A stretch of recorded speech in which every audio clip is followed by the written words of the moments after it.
Your chest tightens, pain shoots through your body, breathing becomes difficult. Is it a heart attack that could kill you in seconds? Or is it a panic attack, which feels just as terrifying, but not necessarily life-threatening? By the end of this video, you'll be able to tell the difference between a heart attack and a panic attack when every second counts. Hi, I'm Dr. Hack, a board-certified cardiologist who's dedicated to bringing you heart-healthy information that's easy to understand. Today, I'm tackling one of the most commonly confusing medical situations, heart attack versus panic attack. Let me tell you about a patient that I recently saw not too long ago. She was a young woman in her 30s, physically fit, no family history of cardiac disease. And one evening, she was working on a deadline for work when suddenly her chest began to tighten. Her heart raced uncontrollably. She broke out into a cold sweat. She could barely catch her breath. And at this point, she was convinced that she was dying. Her husband rushed her to the emergency room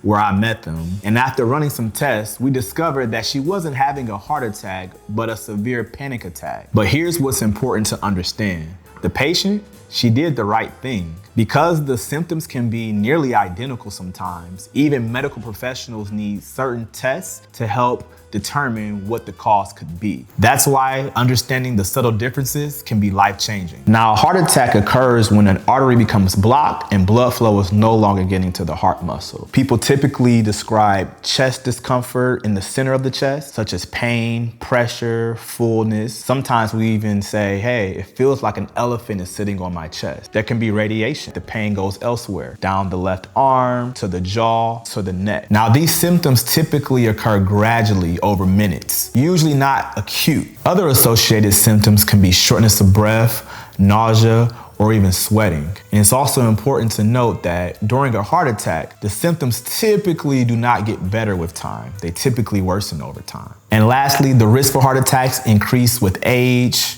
smoking history, family history, diabetes, hypertension, and high cholesterol. Now, panic attacks typically are brought on by stress or a stressful event, anxiety, and sometimes nothing identifiable. Symptoms sometimes can be a pain in the middle of the chest that's sharp in quality. Now, the difference here is that the pain typically doesn't go anywhere else. It doesn't radiate. Other additional sensations to be aware of is a feeling of impending doom. Something really bad is going to happen. Also, hyperventilation, tingling in the hands and the feet, sweating, palpitations, or heart racing really, really fast. In panic attacks, it usually comes on suddenly, and it probably lasts or peaks at about 10 to 15 minutes and then gradually subsides. Things you can do are deep breathing, calming techniques, or focusing techniques, and these typically will help abate symptoms. Now, risk factor for panic attacks is a history of anxiety, high stress loads, and a history of traumatic events. Here are the 3 most reliable ways to distinguish the two. Now, pain. In a heart attack, pain is typically in the center of the chest, and it's pressure or squeezing, and sometimes the pain can radiate to other places. In a panic attack, it's typically in the center of the chest, but it's sharp pain that stays right there, doesn't go anywhere else. Timing. Heart attacks typically gradually increase in intensity, whereas panic attacks occur suddenly and typically peak very fast. And number 3, the response to interventions. Panic attacks typically will decrease with deep breathing exercises and just calming in general. Heart attacks, on the other hand, do not improve with these same techniques. But remember this crucial point. Many heart attack survivors actually state that they had intense anxiety during the event. So anxiety alone doesn't rule out a heart problem. Here's your takeaway. If you're ever unsure if you're having a heart attack or a panic attack, just treat it like a heart attack and seek medical help immediately. Minutes matter in heart attack. Medical professionals have the tools available to determine between the two. Now you're equipped with the knowledge that could save a life. You know the subtle differences between a heart attack and a panic attack, when to call 911, and when to err on the side of caution.